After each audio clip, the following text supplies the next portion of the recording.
BBC Radio 2 online, on digital radio and on 88 and 91 FM. Now the BBC News at 2 o'clock. This is Alan Dedicoat. A man from Birmingham, Harry Street, has admitted having guns and bombs at his home.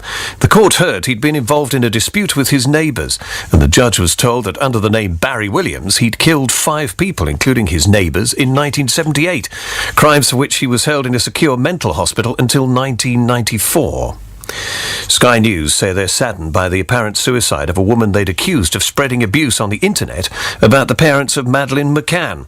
The body of Brenda Leyland was found at a hotel in Leicestershire. A reporter had confronted her a few days earlier. She'd said she'd had a right to her opinions. An expert on social media, Carl Miller, says the law on internet comments is clear. If you actually look at the law that's on the books, trolling is probably illegal. The Communications Act and the Malicious Communications Act has wording in both of them which says that it is illegal to send a communication deliberately which is offensive or grossly indecent, which is basically the definition of trolling. Shree Ndwani from Bristol has formally denied murdering his wife on their honeymoon in South Africa. The trial in Cape Town is expected to last for several weeks. The Business Secretary Vince Cable has accused his Conservative coalition partners of trying to destroy the welfare state. Mr Cable told the Liberal Democrat Party conference in Glasgow that Tory plans to cut spending by a further £25 billion after the next general election would do great harm to key services. Political staff say his onslaught underlines the determination of senior Lib Dems to distance themselves from the Conservatives. In his speech, Mr Cable said his party would be ready to raise taxes and borrow more. Key public services have already been cut to the bone, from legal aid, local government to policing and defence. And the Tories are ideologically obsessed by cuts because they see it as a way of destroying public service and the welfare state which they detest.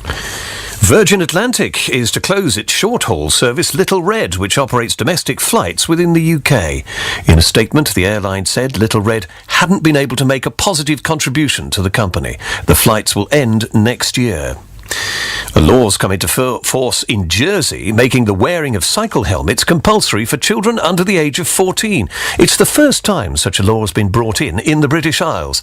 Lakshmi Gopal reports. From today, most young cyclists in Jersey will have to wear a cycle helmet while riding, or as a passenger in a trailer being pulled by a bike.